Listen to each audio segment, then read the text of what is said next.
Nou ja, goeiemôre, goeienaand almal, skus. Wil ek nou sê goeiemôre. Ek is lekker die mekaar vanaand.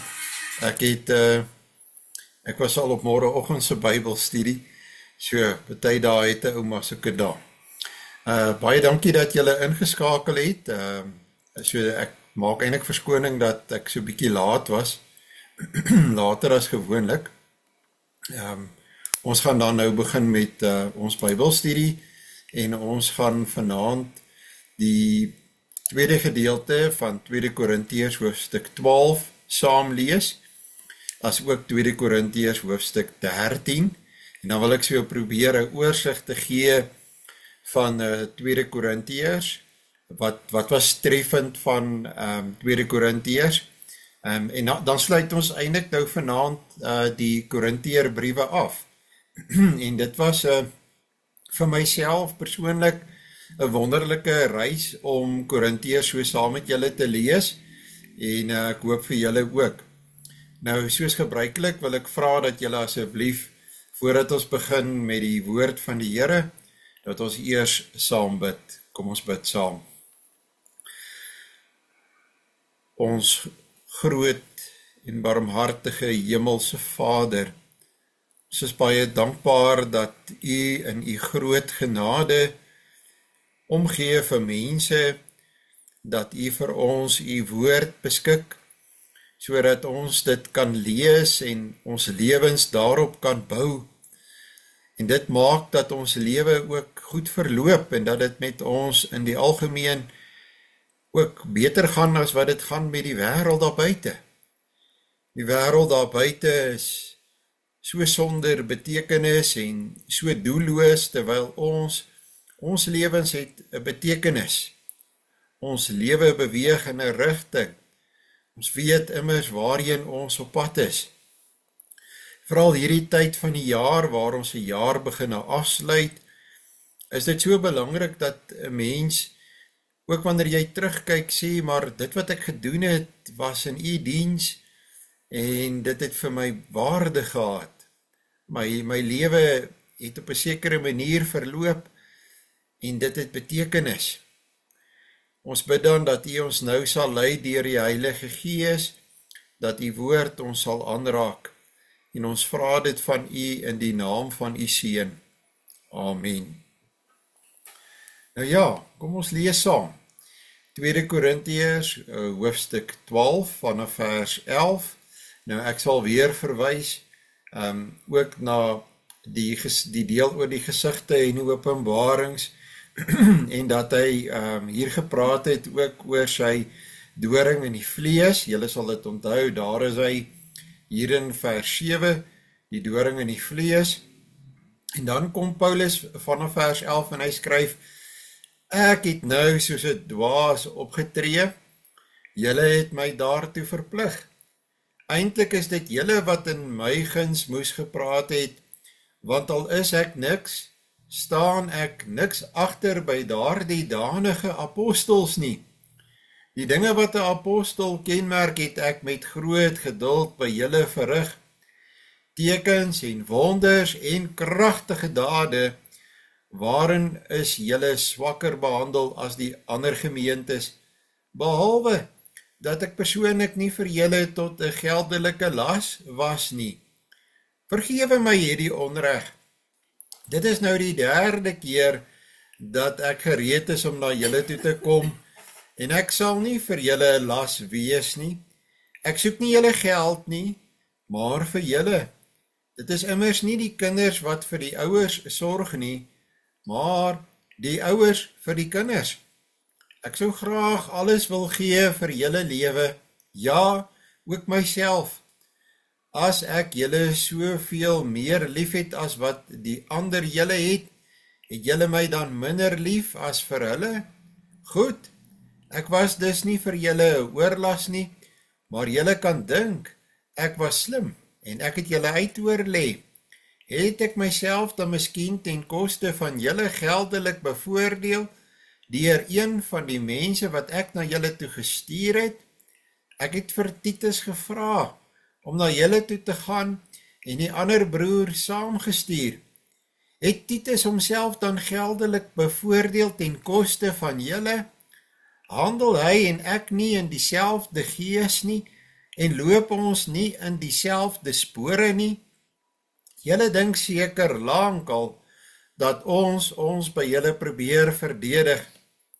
Nee, ons praat in verantwoordelikheid aan God en in verbondenheid met Christus. Alles wat ons doen, geliefdes, is in belang van julle geestelike opbou.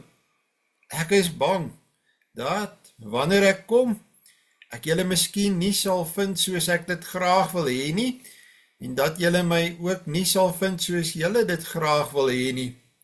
Ek is bang vir twis, naaiwer, onbeheerstheid, selfsug, kwaadpratery, nuusdraery, verwaandheid en wanordelikheid.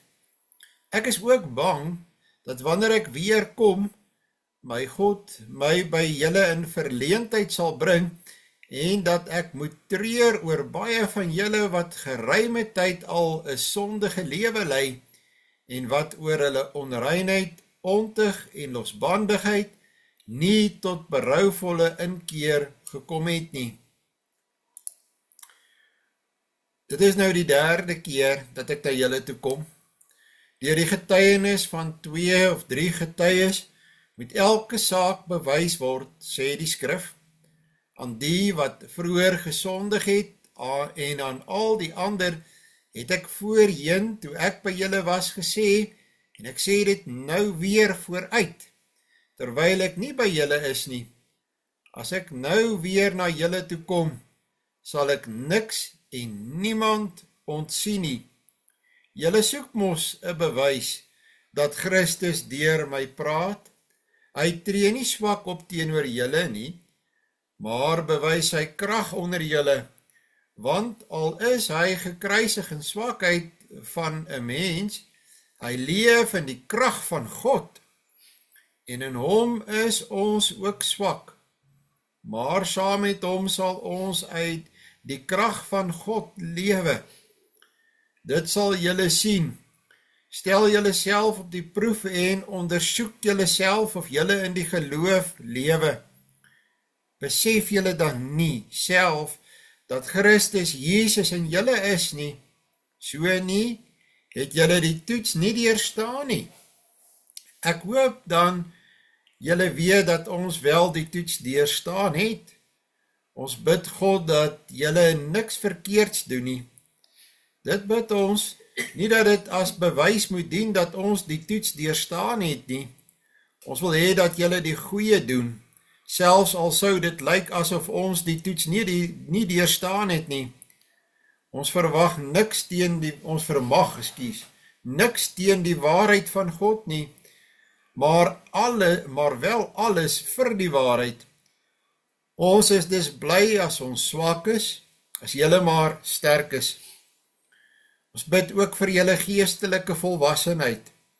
En daarom skryf ek hierdie dinge terwyl ek nog van julle af weg is, want wanneer ek kom, wil ek nie met die gesag wat die Here aan my gegee het, streng teen julle optree nie. Met die gesag moet ek opbou, nie afbreek nie. Verder broers, wees bly, streef na die geestelike volwassenheid, aanvaar vermaaning, wees eensgesind en leef in vrede, en die God van liefde en vrede sal by julle wees. Groet mekaar met die soen van Christelike broederskap. Almal wat aan die Here behoort, stuur vir julle groete. Die genade van die Here Jesus Christus en die liefde van God en die gemeenskap van die Heilige Gees sal by julle almal wees. Weereens, ek dink nie hierdie is van die mees geleesde hoofstukke in die Bybel nie, en tog is dit wonderlike hoofstukke wat 'n mens aan die hart gryp en waarmee jy onmiddellik kan ook identifiseer, is dit nie? Ek het so 'n opsommingkie van die laaste deel van die boek, 2 Korintiërs 10 tot 13, en dan dink ek probeer ons alles weer aan die einde saamvat. So, 'n mens kan agterkom hier vanaf hoofstuk 10 dat Paulus is besig om klaar te maak. Hy het duidelik sy eerste brief in gedagte. Jy kan agterkom, hy verwys na die mense wat hy vermaan het, wat hy aangespreek het, oor hulle losbandigheid, oor hulle liefdeloosheid. In die laaste gedeelte kom hy veral by hulle liefdeloosheid teenoor hom. En die feit dat hulle nou onder die invloed gekom het van dwaalleraars, die sogenaamde, ek hou van daai woord wat die 2020 Afrikaanse vertaling gebruik. Daar word gepraat van hulle superapostels, nee. Daardie apostels wat hulle meen baie meer is, baie indrukwekkender is as die apostel Paulus. Nou, wat nie in 'n gemeente moet wees nie, dit het ons al sommer in die eerste hoofstuk van 1 Korintiërs agtergekom, is daar was by hierdie mense 'n gedurende vergelyking. Ekskuus, ek wil net hier my rekenaar gou inprop, dat ek julle nou nie verloor nie. Daar is hy, want die Zoom gebruik geweldig baie van die battery se krag. In daardie eerste hoofstuk het ons al gesien dat hulle het mense aangehang. Hulle het voortdurend vergelyking getref tussen verskillende predikers en hulle het Paulus nie baie hoog geag nie. Nou, 'n gemeente moet nie dit doen nie. Die kerk behoort nie aan mense nie. Die kerk is nie 'n domineeskerk nie, om dit so te sê. Die kerk behoort aan ons Here Jesus Christus. Hy is die hoof van die kerk. Dit is Kolossense hoofstuk 1, waar daar gesê word dat hy is die hoof van die liggaam. Mens kan seker ook sê 1 Korintiërs hoofstuk 12. So die klem was verkeerd en dis 'n teken van 'n nie gesonde gemeente nie. En Paulus sê in hierdie laaste hoofstuk, praat hy van onvolwassenheid. Dis 'n teken van geestelike onvolwassenheid. 'n Mens kan nie jou geloofslewe bou op mense nie. Jy is verantwoordelik vir jou geestelike gesondheid. En ja, die kerk van die Here Jesus doen baie om ons daarin te ondersteun, maar ek en jy moet weet, so lief as wat ons vir sekere mense is, kan ons nie ons geloofsverhouding van hulle afhanklik maak nie. Paulus roep die Korintiërs op om waaksaam te wees en nie alles te aanvaar of op te eet vir soetkoek nie. Julle sal dit nou nogal onthou. Dit was opvallend dat ons leef ook, het ons gesê, in 'n tyd waar ons weer te doen het met mense wat naïef is en alles maar net aanvaar. Kom ek noem 'n voorbeeld wat my nou getref het vandag. Ek dink ek het dit vandag ergens te gelees. Hierdie Liebenberg, ek moet nou net dink wie sy, wat sy voornaam, maar in elk geval die Liebenberg wat in die tronk is vir die diamantstories, vir die swendelarij met die diamante, hou homself in die tronk voor as 'n prediker, en dit lyk tog of daar mense is wat na hom luister, nee. So deesdae is elke tweede persoon ag homself 'n prediker, wat die woord uitlê, of wat die woord probeer verklaar. En ons weet dat mense kom onder die invloed van hierdie predikers ook vandag, en hulle volg hulle slaafs na. Hulle gaan vergelyk dit nie met die res van die Bybel, wat sê God in sy woord nie. Ek weet nie of mense nie meer die kennis het, soos in die verlede nie, en dan beland hulle op 'n dwaalspoor. Ek dink 'n goeie voorbeeld was natuurlik Dani Botha met sy wegrapingsstorieetjies, en ek sien hy is weer een van die dae, is hy nogal by 'n kerk in Heilbron wat sê steeds gereformeerd, maar hulle kry hom om daar op te tree. Ek wil absoluut niks met die man te doen hê nie. Hy is 'n dwaalleraar. Hy moet tot bekering kom van sy dwaalleer. So ek dink dat 'n mens word in 2 Korintiërs opgeroep om werklik te onderskei. En dis 'n groot verantwoordelikheid, dis 'n groot taak. Jy moet die hele tyd daarmee besig wees. As jy iets hoor, as jy met iets gekonfronteer word, ook veral nuwe dinge, dan moet jy vir jouself sê, hierdie ding, watter dele van God se woord het betrekking hierop? Wat sê God in sy woord hieroor? En hoe gaan ek daaroor oordeel? Ek dink dit is baie belangrik en kerkrade en predikante moet deur die bediening van die woord mense help om voortydig hierdie tipe van problematiek raak te sien en om dan daaroor te praat en 'n oordeel daaroor uit te spreek. 'n Interessante een wat ek net vinnig kan noem is natuurlik die sogenaamde kunsmatige intelligensie tegnologie wat deesdae baie algemeen is. En jy kan natuurlik deesdae ook kunsmatige intelligensie gebruik om vir jou te help met Bybelprobleme of om 'n standpunt te kry oor wat sou die Bybel oor iets sê. Maar nou moet jy onthou dat dit is nie die werk van die Heilige Gees nie. 'n Mens wat die skrif vir jou verklaar, doen dit onder leiding van die Heilige Gees. As daardie mens dit ook werklik bidtend doen en ook die leiding van God die Heilige Gees soek, dan kry jy die leiding van die Heilige Gees. So ja, ek is nie baie opgewonde oor kunsmatige intelligensie om dit op hierdie manier te gebruik nie. Daar mag ander gebruike wees vir kunsmatige intelligensie waar dit goed kan werk, maar ek dink dat op hierdie terrein kan kunsmatige intelligensie nie werk nie. Goed, Paulus sê dan, want sulke manne is valse apostels, bedrieglike werkers, wat voorgee om apostels van Christus te wees. Dit was 2 Korintiërs 11 vers 13. Hierdie gedeelte beklemtoon hoe Paulus met integriteit sy bediening by die Korintiërs hanteer het.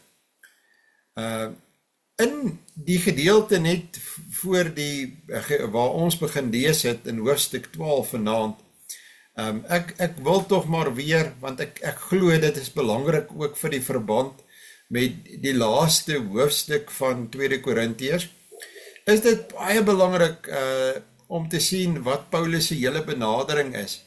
Hy kom vanuit 'n baie nederige plek elke keer wanneer hy vir hierdie mense skryf. En hy praat met hulle openhartig, ook oor die swakheid wat in hom is. En ek dink daar kan ons as kerk van ons Here Jesus iets leer. Die charismatiese beweging, die pentakostalisme, dis maar die charismatiese beweging, is 'n onderdeel van die groter pentakostalisme, het 'n baie vooruitstrewende, hoëwaardige houding van in die krag van God gaan ons dit doen, ons gaan dat doen, ons gaan wonderwerke links en regs doen, ons gaan die wêreld aan die brand steek. En dit is nie wat jy kry by Paulus nie. As jy Paulus se briewe lees, kry jy by hom 'n geweldige nederigheid, baie mooi benadering, wat eie moet wees aan die leiers van die kerk van ons Here. En daarom praat hy ook met vrymoedigheid oor die swakheid in homself.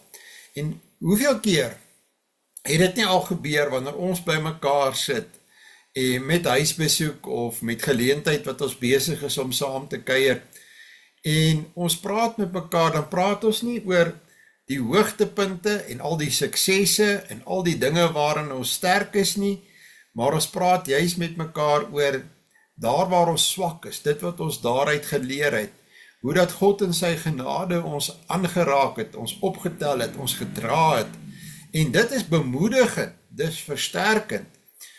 Ons leer nie net daaruit nie, maar ons word ook daardeur diep aangeraak en verander, deur die werking van die Heilige Gees. En as jy gaan kyk, wanneer wêreldse mense besig is om met mekaar te praat, dan wil hulle altyd 'n beeld voorhou, van hulle as hierdie indrukwekkende sterk mense wat amper nie foute het nie swakpunte het nie. Maar wanneer jy gelowiges by mekaar kry jy 'n openhartigheid, 'n eerlikheid, 'n strewe na waarheid, 'n 'n manier om met mekaar te kan praat, ook oor die seer, oor die stryd, waar ons twee, wat ons nie altyd kan sin maak nie, nie altyd antwoorde kan kry nie, en ons voel ook ons kan met mekaar daaroor praat en mekaar vertrou met daardie inligting, en eintlik moet ons by daai punt kom, waar ons werklik vir mekaar kan sê, maar ek kan praat met my medegelowiges, ek kan hulle vertrou met hierdie sensitiewe inligting, en dit help my. Kyk, so help gelowiges mekaar deur die lewe. So kom ons deur die lewe, en dis deel van die genade van God, dis deel van sy goedheid. Nou, Paulus sê, oor sy doring in die vlees, en ons is juist besig as gemeente met gebed, en ek het nou alweer so 'n bietjie gedink oor Desember maand, en ek het gedink, ek wil nog maar aangaan met die preke oor gebed, en hy sê, hy het gebid. Hy het gebid oor hierdie doring in sy vlees, soos wat ek en jy ook sou doen. 'n Mens kan verwag. Maar hy sê, hy het 'n antwoord gekry. En die antwoord, sê hy in 2 Korintiërs 12 vers 9 was, my genade is genoeg vir jou, want my krag word volmaak in swakheid.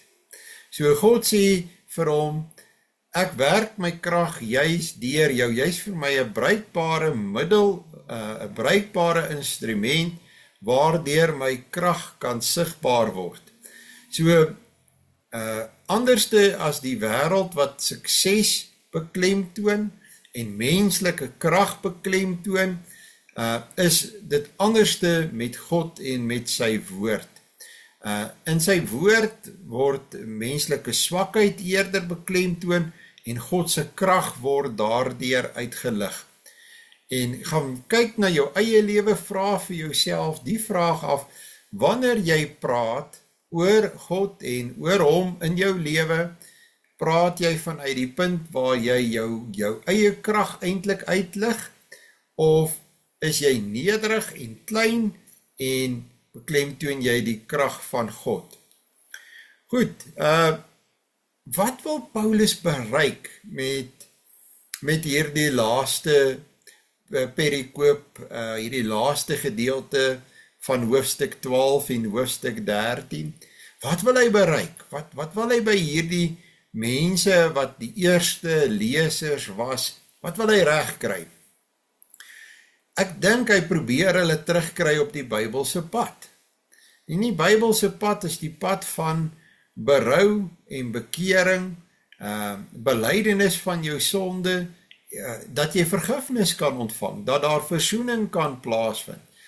Want hierdie mense is so oormoedig, so seker van hulle self, so seker van hulle eie krag, as gevolg van die tipe preke wat hulle gehoor het van hierdie sogenaamde superapostels.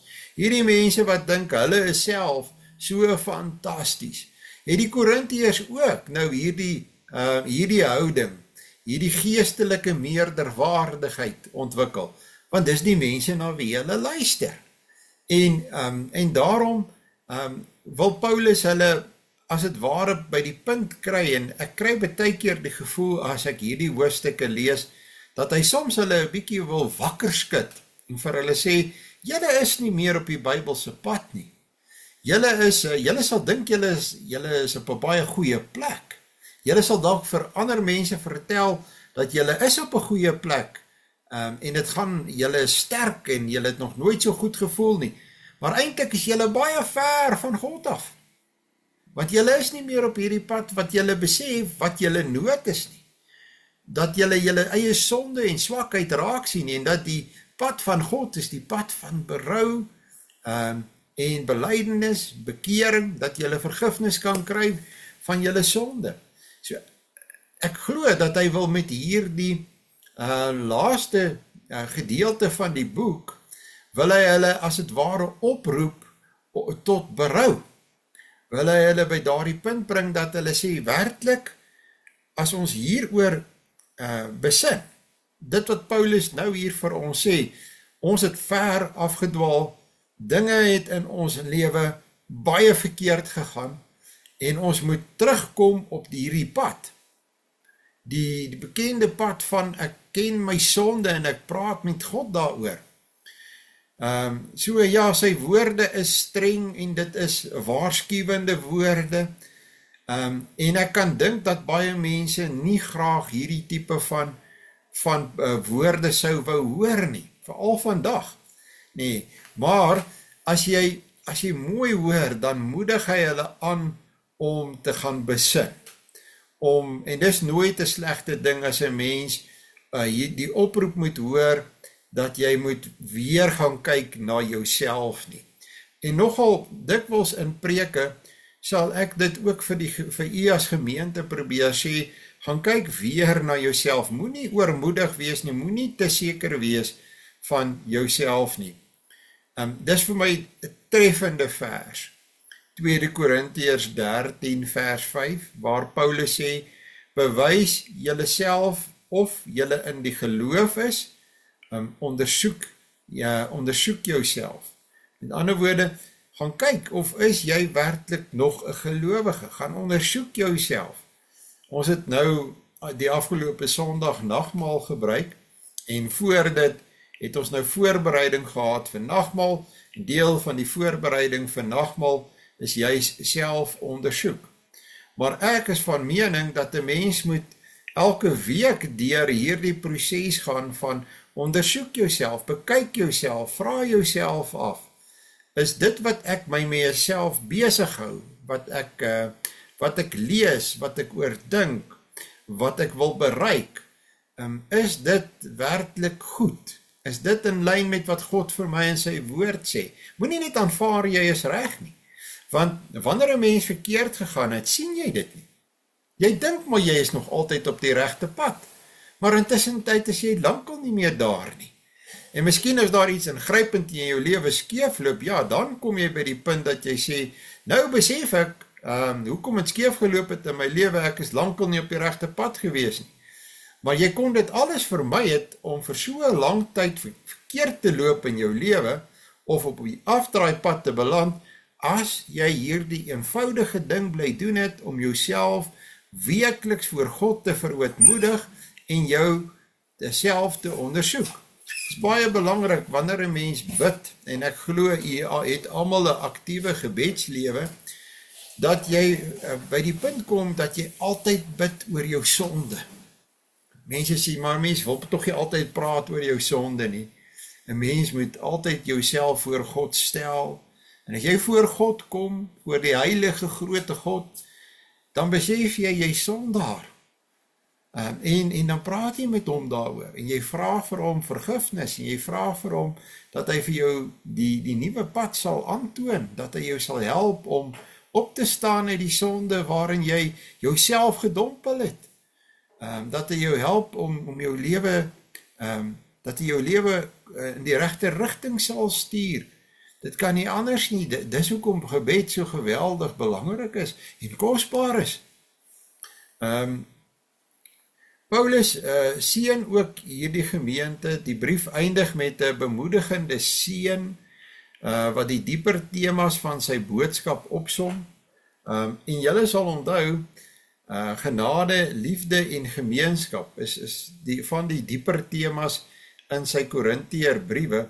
Julle sal onthou, hy maak baie van die woorde geloof, hoop en liefde, nee, ook hier in sy briewe aan die Korintiërs.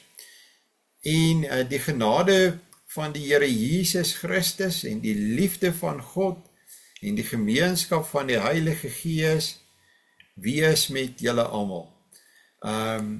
Die genade van die Here Jesus Christus, hy is die rede waarom ons genade kan kry, hy is die een wat die genade vir ons verdien het, dit is die liefde van God wat die seun vir ons gegee het, as offer in ons plek, dat ons genade kan ontvang.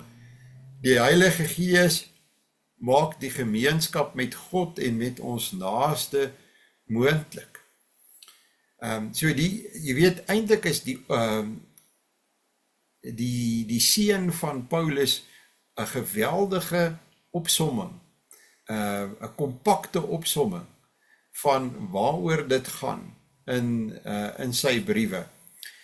En ek dink dit is eintlik wat 'n mens in jou lewe graag wil hê, hierdie dinge waar jy seker is van die genade van God, die liefde van jou Vader en dat die Heilige Gees jou deel maak van hierdie verhouding met God en met jou naaste, veral met jou medegelowiges. So dit beklemtoon weer eens ook die eenheid, glo ek, in die gemeente. En daardie gemeente het 'n probleem gehad. Hulle was nie meer werklik een met mekaar nie. Die kerk is vir ons geweldig kosbaar en ek wil vir jou 'n oomblik vra dat jy daaraan dink dat as die kerk nie meer daar is nie, as jou gemeente nie meer daar is nie, as jy nie meer medegelowiges het nie, hoe 'n geweldige gemis gaan daar nie in jou lewe wees nie. En ek beleef dit met mense wat ek na wie toe ek uitreik wat buite die kerk staan, dat daar's by hulle 'n behoefte aan hierdie kontak op 'n dieper vlak met mense. En ons as gelowiges het op 'n baie diep vlak met mekaar kontak. En ek het 'n baie mooi kompliment onlangs ontvang namens ons gemeente van iemand wat gereeld ons gemeente besoek en die persoon het gesê dat ons gemeente is 'n wonderlike plek van mense wat omgee en wat vriendelik is en mense wat na jou wil luister en jou wil help. En dit was vir my wonderlik om dit te hoor, want ons gemeente het vir daardie persoon werklik 'n veilige hawe geword. En so is die gemeente vir ons almal 'n veilige hawe. En ons geniet dit. Dit is dis die genade van God, dis deel van die genade van God. So, as 'n mens nou luister na die apostel se oproep om tot bekering te kom, om berou te hê oor die pad waarop hulle is, dan is een van die temas wat dwars deur die boek loop, dat die pad na God toe is nog oop. En daardie pad is oop want ons kan met God versoen danksy ons Here Jesus Christus. Maar dan het ons ook die plig om teenoor mekaar met vergifnis op te tree. En hy demonstreer dit. Hy het meer as genoeg rede gehad om hierdie gemeente totaal en al te verwerp en sy rug op hulle te draai. Maar selfs hier aan die einde van 2 Korintiërs is hy nog steeds besig om sy eie oortuigings uit te leef dat hy is iemand wat genade by God gevind het, wat met God versoening gekry het danksy Christus, en daarom gaan hy nie sy rug op hierdie gemeente draai nie, op medegelowiges wat hom dalk seer gemaak het nie. En so kry 'n mens baie keer te doen met gelowiges wat mekaar net nie kan of wil vergewe nie, en hulle het altyd baie goeie redes hoekom hulle dit nie wil doen nie of nie kan doen nie, en dis 'n fout, want dan beteken dit jy vergeet wat die Here vir jou en vir my alles gedoen het, en wat hy vir ons alles beteken, hoe dat hy vir ons versoening gegee het met hom, maar ons is nie bereid om daardie versoening met mekaar te soek nie, om bietjie toegeeflik te wees nie, om vir 'n oomblik minder te wees nie, om vir myself af te vra, wat het ek gedoen, dat dit so sleg geword het tussen my en hierdie persoon. So, dink weer daaroor, dink aan daardie majestueuse hoofstuk wat ek vir julle ook gesê het, die basis is van ons pastorale bediening in die gereformeerde teologie, in 2 Korintiërs hoofstuk 5, en dit alles is van God wat ons met hom self versoen het deur Jesus Christus, en vir ons die bediening van die versoening gegee het. Nou dis waarmee ek besig is, ek bedien die versoening wat God moontlik maak in Christus, en daardie bediening van versoening is die antwoord, is vir ons almal die antwoord. Dis die antwoord vir mense wat voel, niemand het my lief nie, niemand gee vir my om nie, ek tree so afwykend op, want ek het nog altyd verwerp gevoel. Ek het net in die week toe vra ek vir iemand wat geweldig depressief is en voel dat daar is werklik niemand wat omgee nie. Toe vra ek vir daardie persoon, is daar regtig niemand wat omgee nie? Wat van God? Ek het gevra, glo jy dat Christus vir jou sondes voluit betaal het? En die persoon het onmiddellik gesê, ja, ek glo dit. Ek sê, maar dan beteken dit, daar is iemand wat omgee. Die Vader gee om. Hy het sy seun vir jou gegee in jou plek. Die seun gee om, hy het sy lewe opgeoffer, hy het jou lief. Die Heilige Gees gee om, want hy kom woon in jou, en hy werk in jou. Dis nie waar, dat daar is niemand wat omgee nie, en dis die waarheid wat vir ons so kosbaar is, wat vir ons so baie beteken, wat ons deur die lewe help, wanneer ons die stampe en die stote van die lewe moet trotseer en hanteer, dan is dit juist hier die waarheid van die bediening van die versoening, God wat my lief het, die drie-enige God. En deur hierdie gedeelte wys Paulus hoe versoening 'n aktiewe daad van geloof is, 'n proses wat begin met God se liefde en deurwerk in die dade van gelowiges. So dit is 'n proses, dit groei in 'n mens se lewe, maar dit moet ook deurwerk in my dade, in my optrede, in hoe ek ander mense sien, en hoe ek ook teenoor hulle optree. Die heerlikheid van die nuwe verbond, en die brief maak Paulus 'n duidelike vergelyking tussen die Ou-testamentiese en die Nuwe Testamentiese of die huidige verbond. Hy beklemtoon dat die ou verbond verteenwoordig deur die wet van Moses het beperkings gehad. Dit het byvoorbeeld gepaard gegaan met baie offers, ook die offer van dierebloed, en uiteindelik is dit alles vervul in die bloed van die lam van God, ons Here Jesus. Terwyl die nuwe verbond ingestel deur Christus baie meer glorieryk is. Hierdie heerlikheid word nie net in eksterne manifestasies gemanifesteer nie, maar leef binne die gelowiges deur die werking van die Heilige Gees. Dit is werklik 'n hoogtepunt om te dink dat ons by die punt gekom het, jy weet, die volk aanbid God in 'n tempel, en hy is altyd ontoeganklik, jy weet, hulle kan net nie tot by hom kom nie. Daar is altyd hulle is altyd in die voorportaal, ek lees nou baie die profeet Jesegiel, veral in die laaste gedeelte van die boek Jesegiel, kry jy deurgaans met die heiligheid van God te doen, ook, en daar's 'n baie goeie beskrywing van die tempel, en dat hoe ver mag wie kom, en hulle mag nie verder gaan nie, en hulle moet hulle klere daar agterlaat, hulle mag nie met daardie klere uitgaan buitentoe nie, want dit is gewyd. Met ander woorde, daar was altyd hierdie afstand, kon net nie tot by God kom nie. En hier is ons nou in die Nuwe Testament, en in die Nuwe Testamentiese bedeling kan ons nie net tot by God kom nie, maar God is in ons.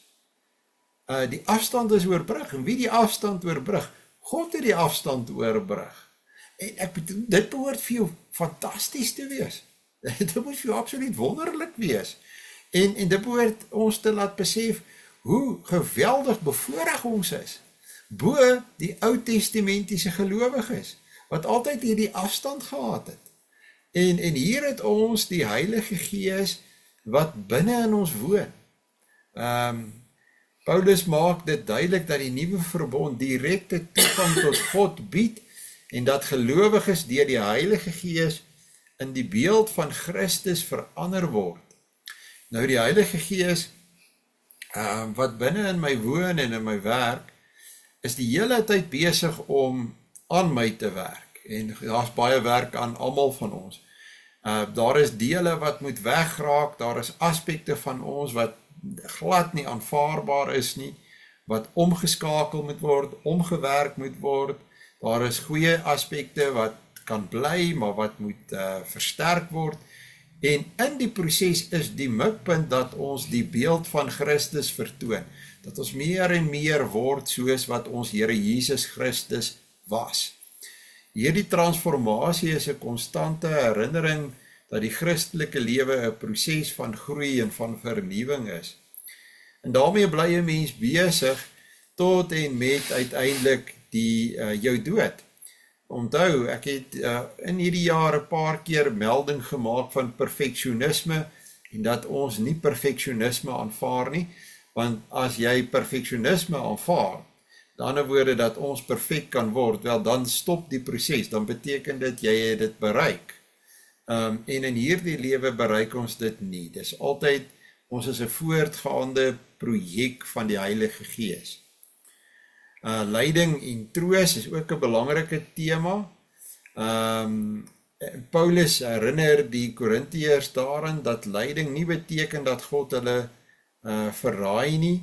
In ander woorde, as jy swaar kry, beteken dit nie God het sy rug op jou gedraai nie. Ag, en dis iets wat ek baie algemeen hoor, dat mense dink, en dis, ek glo, weer eens die dwaling van die charismatiese beweging, dat as jy 'n goeie gelowige is, dan moet jy net die seën van die Here geniet. Paulus was 'n uitsonderlike gelowige, en tog het hy in hierdie laaste gedeelte van 2 Korintiërs baie duidelik getuig van baie swaar kry wat hy in sy lewe gehad het, van dat hy 'n gelowige geword het. En hy sien eerder hoe dat God besig is om in hom te werk, as dat hy dit beleef as 'n verwerping deur die Here. Hy sien dit as deel van hierdie vormingsproses. Paulus het sy lyding as 'n voorbeeld gebruik om te wys hoe hy krag gevind het in sy verhouding met God, wat hom geïnspireer het om ander in hulle beproewings te troos. En ek kyk baie keer wat ek self doen tydens 'n huisbesoek of tydens 'n pastorale gesprek met mense, dat ek dikwels terugverwys na die moeiliker tye in my eie lewe, en dat ek dit gebruik as deel van die gesprek om te deel met hulle wat ek bewus geword het van hoe die genade van God in my lewe deurgewerk het, en hoe dat ek God kan vertrou wanneer 'n mens tye soos daardie belewe. So die doel van juis lyding is dat God gebruik dit baie positief in die lewe van 'n gelowige. So jy moet nie daarvan iets maak dat dit daarop neerkom dat jy beleef dit as, maar ek word deur God verwerp nie. Hy stoot my van hom al weg nie. Hierdie boodskap herinner gelowiges daaraan dat dit nie net aanvaarbaar is om hulle eie swakhede en ervarings te deel nie, maar ook 'n kragtige getuienis van God se werk in hulle lewens kan wees. Ek is nie altyd positief oor hierdie getuienis sessies wat mense het nie. Ongelukkig, ek dink baie keer wanneer 'n mens daarna luister, dan is daar baie ek in daardie getuienisse. En wat het ek nou al bereik en hoe ver het ek nou al gekom? En wat het God gedoen? Wie is God en hoe het God in my lewe opgetree? Ek dink in 'n 1-tot-1 gesprek met 'n medegelowige, kom dit beter na vore, kom dit beter tot sy reg dat gelowiges vanuit hulle hart getuig van God se grootheid. Maar wanneer iemand voor mense staan en 'n toespraak moet lewer en 'n sogenaamde getuienis moet lewer, dan word dit baie van ek. En die fokus is te veel op die mens. Paulus het sy lyding op so 'n manier hier vir ons gewys, aan die slot van 2 Korintiërs, dat 'n mens God sien, dat God in perspektief gekom het, en hoe dat God besig is om in sy lewe te werk. Hierdie boodskap herinner gelowiges daaraan dat dit nie net aanvaarbaar is om hulle eie swakhede en ervarings te deel nie, maar ook 'n kragtige getuienis van God se werk in hulle lewens. Dit wys die egtheid en diepgaande betekenis van 'n lewe gewortel in geloof en afhanklikheid van God. Ek praat vandag met iemand wat vir my sê, jy weet, ek is dankbaar vir die gemeente van Heilbron in my lewe, wat hierdie mense vir my beteken, want die persoon sit in 'n situasie waar die ander mense in die huis is baie negatief en morbied en depressief en kry swaar, en hierdie mens probeer hoe kan dit uitstyg om eintlik hierdie ander mense te help en hulle op te bou. En hoe help 'n mens iemand wat sê maar ek word baie keer afgetrek deur die atmosfeer in die huis. Ek sukkel om voor te kom.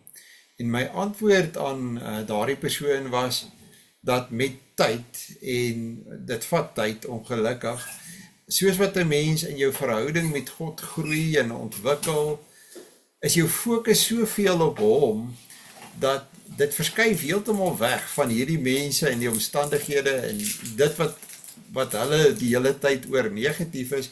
Jou fokus is so op God, dat uiteindelik maak dit nie meer saak waar hulle is nie. En dan kan jy begin om vir hulle ook iets te beteken, want hulle kyk dan na jou, want jy kyk na God. Ek sê dit baie keer so, dit voel vir my, wanneer ek met mense werk wat in 'n diep donker gat is, dat hulle kyk net af, en hulle sien die wêreld, en hulle probleme in die wêreld, en hulle is net daarmee besig.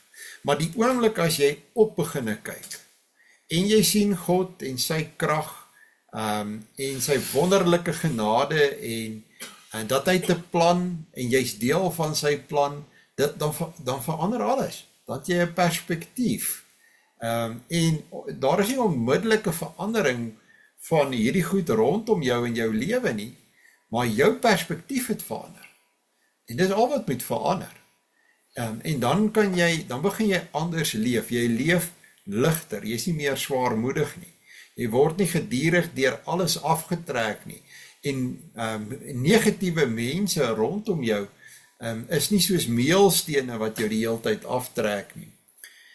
So ja, 2 Korintiërs dink ek, sal julle met my saamstem, is een van Paulus se wonderlikste briewe, dink ek.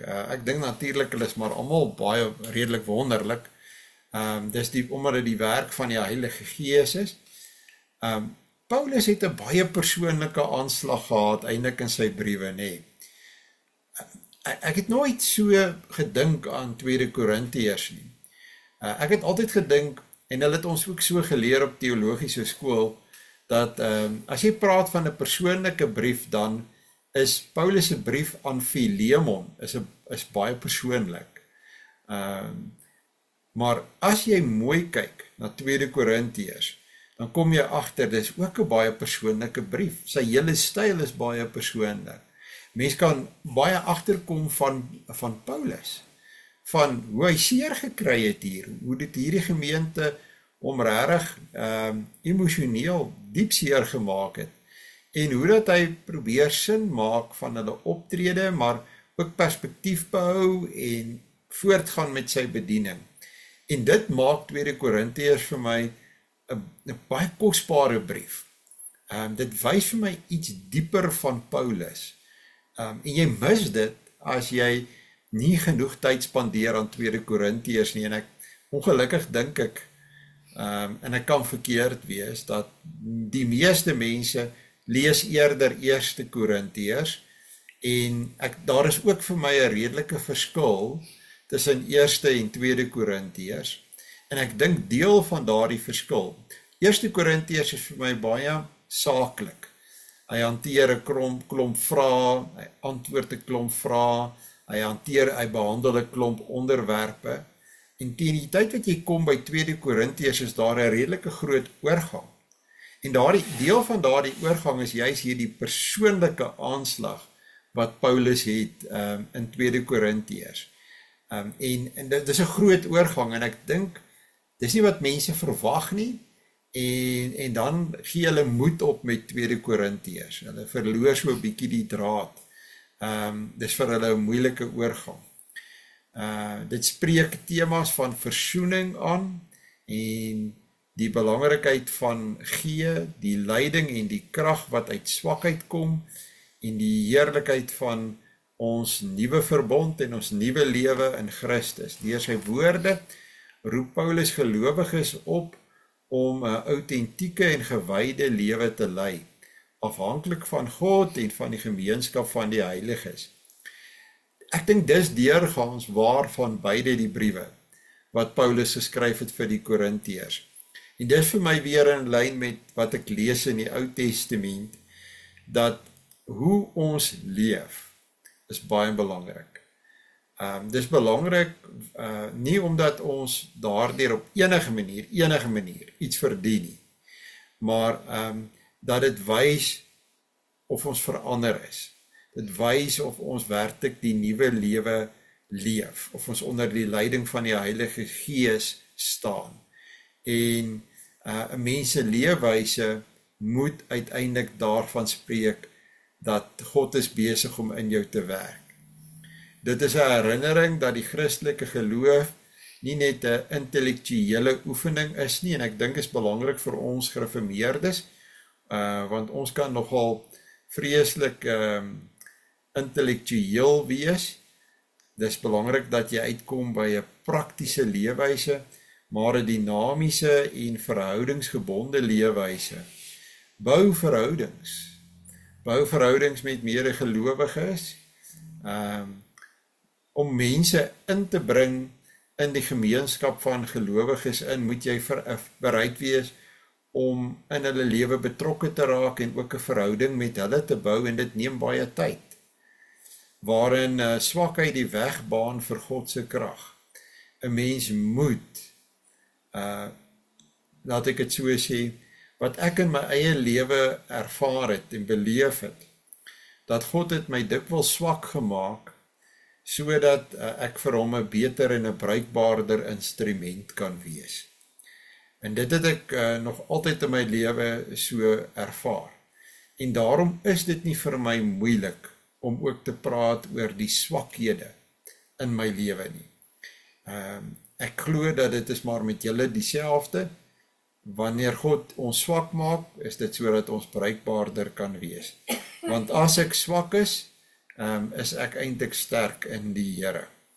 Goed, ek het nou sommer so 'n oorsig ook gegee oor die 1 Korintiërs, 2 Korintiërs, en ek het alles probeer saamvat, want dit was oor 'n baie lang tyd wat ons hierdie 2 briewe nou gelees het. So ek wil gou vir julle ook geleentheid gee vir enige vrae of opmerkings van julle kant af oor vanaand se aanbieding. Nou ja, ek sien nie iets nie.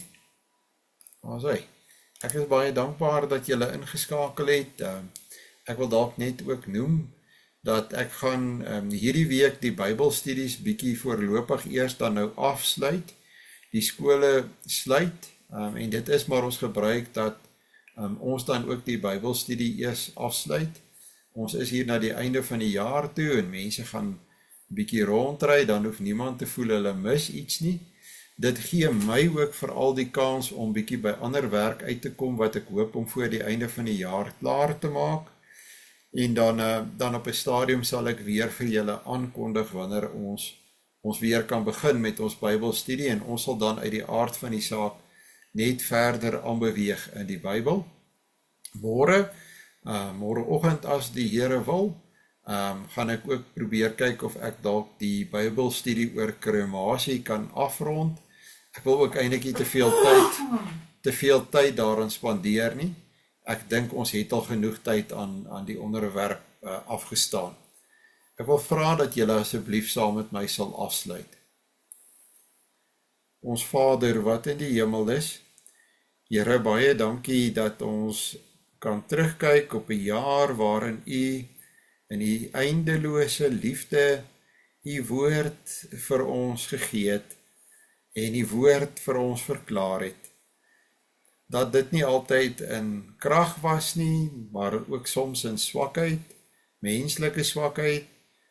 Dit bely ons teenoor U, maar ons weet ook dat U deur die Heilige Gees in krag werk. En ons bid dat U woord sal seën in die harte van U kinders, en dat wanneer ons ook nou eers afsluit vir 'n tyd, dat as dit U wil is om ons weer bymekaar te bring, dat U ons hier bymekaar sal bring rondom U woord, sodat ons saam kan groei, en in die tussentyd, die Here wil U gee dat ons nie sal verslap nie, maar dat ons mense sal wees wat ons besig hou werklik met die rykdom wat U vir ons gegee het in die Bybel. Ons bid ons gebed in die naam van die Seun, ons Here Jesus Christus. Amen. Ja, ek wil vir julle almal sê 'n mooi en 'n geseënde aand vir julle almal.